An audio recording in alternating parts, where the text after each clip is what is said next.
os processos de gestão de pessoas.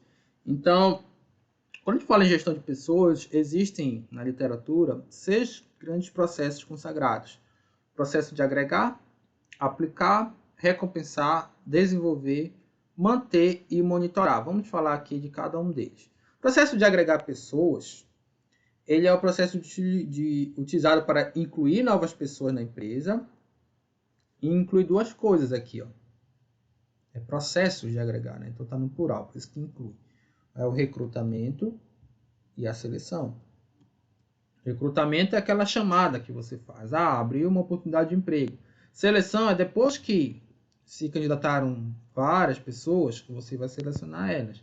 Então, existe toda uma estratégia para você fazer um bom recrutamento, uma boa chamada, incluindo aqui uma questão de marketing, e também uma estratégia para você selecionar pessoas, né? Várias técnicas de seleção. Pode ser uma entrevista, pode ser uma simulação real, pode ser só uma análise do currículo, enfim, ou tudo isso junto, tá? Pode ser por cargo, por competência, você pode pensar, alguns colocam até uma idade pré-definida, aí já é um pouco mais polêmico, você determinar condições sociodemográficas da pessoa, né? Mas vai por aí, o processo de agregar, ou seja, trazer pessoas para a organização. Aí você tem os processos de aplicar pessoas, utilizado para desenhar atividades, tá? Esse é o objetivo, desenhar atividades que as pessoas irão realizar na empresa, orientar e acompanhar seu desempenho. Então, começar a pegar essas pessoas e aplicar com atividades pré-definidas, tá? Inclui o desenho organizacional, a estrutura organizacional, por exemplo, e os cargos. Análise e descrição dos cargos. Todos os cargos têm suas atribuições, né? Ou seja, o que é cargo? É um conjunto de tarefas. Exemplo, cargo de professor. Quais são as tarefas? Dar aula, lançar nota, fazer o planejamento de aula também, né? Deixar explícito esse planejamento. Pode incluir também uma pesquisa científica que os professores também fazem para o desenvolvimento científico da instituição. Pode ser ações de extensão, para que a universidade atue além dos seus muros, né? Para ali para a sociedade. Enfim, cuidar do laboratório, alguns professores são responsáveis por isso, manter um grupo de pesquisa. Então, são tudo tarefas que é a atribuição do cargo de professor. Orientação das pessoas e avaliação do desempenho. Também tem que estar isso aqui, porque você vai orientar e você tem que avaliar o desempenho das pessoas. Essa avaliação do desempenho é sempre feita com base em uma meta pré-estabelecida. Ou deveria ser assim, nem sempre, tá? Mas deveria ser assim, hoje é moderno. Você estabelece uma meta de produtividade e você vai depois avaliar, ver se a pessoa alcançou essa meta ou não. Agora, não é só dizer sim ou não. Não alcançou porque é ruim. Você tem que avaliar. Seria até analisar o desempenho. A análise seria uma noção mais completa do que a avaliação, tá? Eu vou até mudar aqui para análise do desempenho. A análise ela é mais completa do que a avaliação. Então, às vezes a pessoa não alcançou lá o desempenho porque ficou doente. Você tem que ver isso. Você tem que levar isso em conta. Às vezes não alcançou o desempenho porque a meta não foi bem estabelecida. Estava tendo uma grande discussão recentemente, o pessoal do INSS, né, os funcionários do INSS estavam em greve porque se implantou lá uma gestão por metas. E uma das metas era a quantidade de atendimento de pessoas lá. Só que um funcionário falou o seguinte: olha, às vezes a gente consegue atender uma demanda de uma pessoa em 10 minutos, mas às vezes é complexo e demora dias. Só que você tem uma meta por mês e isso não é levado em conta.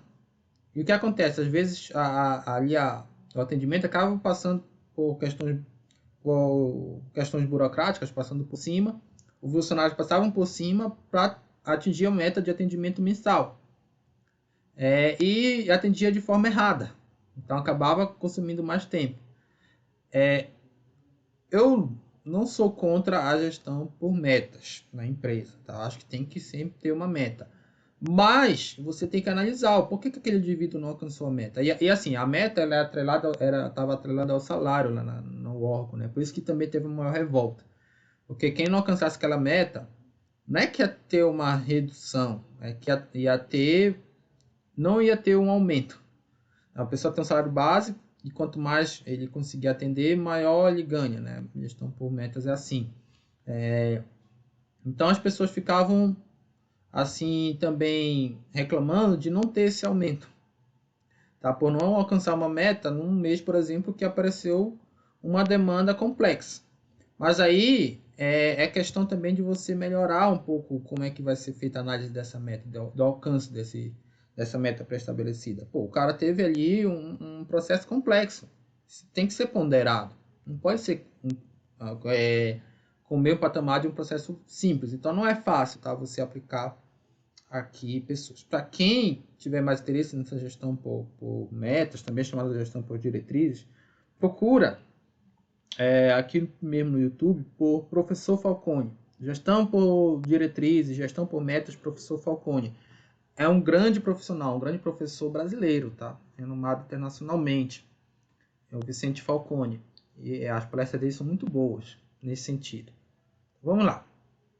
Os processos de recompensar pessoas, utilizados para incentivar as pessoas e satisfazer suas necessidades individuais mais elevadas. Então, é um incentivo aqui, a palavra-chave, tá? Então, inclui a recompensa, a remuneração, benefício e sucesso. Então, como a gente falou em aula anterior, não é só dinheiro. O dinheiro tem remuneração, mas também tem recompensa de um bom ambiente de trabalho. Às vezes inclui também plano de saúde coletivo, né, os benefícios sociais, direito a férias, a questão do respeito. Tem empresa que coloca lá um quadro de funcionário do mês, tudo isso é forma de recompensar. Pode entrar em remuneração também, participação do lucro, aquilo que eu falei ainda há pouco, né, uma meritocracia, o seu salário ser atrelado, ser parte fixo do teu salário e parte variável, salário variável atrelado ao quanto que você traz de resultados para a empresa. Então, tudo isso pode entrar em conta. Processo de desenvolver pessoas. Utilizada para capacitar e incrementar o desenvolvimento profissional. Então, desenvolver é isso, é capacitar as pessoas. Vai ter o quê? Treinamento, desenvolvimento das pessoas, programa de mudanças, porque as empresas sempre mudam, as pessoas precisam estar preparadas para essas mudanças. Desenvolvimento de carreira também, para dar oportunidade da pessoa subir ali na empresa, né? E programa de comunicação também, para ficar muito claro o que a pessoa tem que fazer para subir na carreira. É processo de manter pessoa. Às vezes, uma das dificuldades da empresa é manter talentos, porque sempre tem ali outras empresas. Quando a pessoa começa a destacar, pode ter outras empresas que queiram atrair essas pessoas. E aí, você tem que criar condições ambientais e psicológicas satisfatórias. Além de um bom salário, mas não é só isso que vai segurar a pessoa, porque salário pode ser que ofereça um melhor ali no mercado. Imagina que você é uma empresa pequena, um funcionário se destaca, pode vir uma multinacional e ele vai para lá. O que pode fazer com que ele fique é você manter um bom ambiente, porque lá ele pode não saber como é que vai ser. Aí inclui a administração da disciplina, higiene, segurança, qualidade de vida. Tem que ter uma boa relação com o sindicato, tá? Porque aí o dono da empresa não pode ver o sindicato sempre como um inimigo, né? É sempre alguém que vai fazer greve. Não, é um meio de diálogo com os funcionários, tá?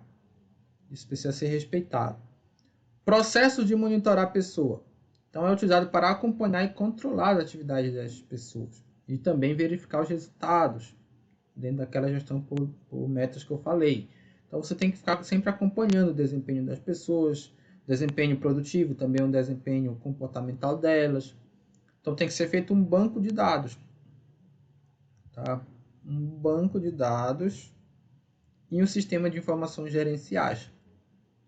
Esse acompanhamento ele não pode ser sem que seja de uma forma sistemática. Ele tem que ser padronizado.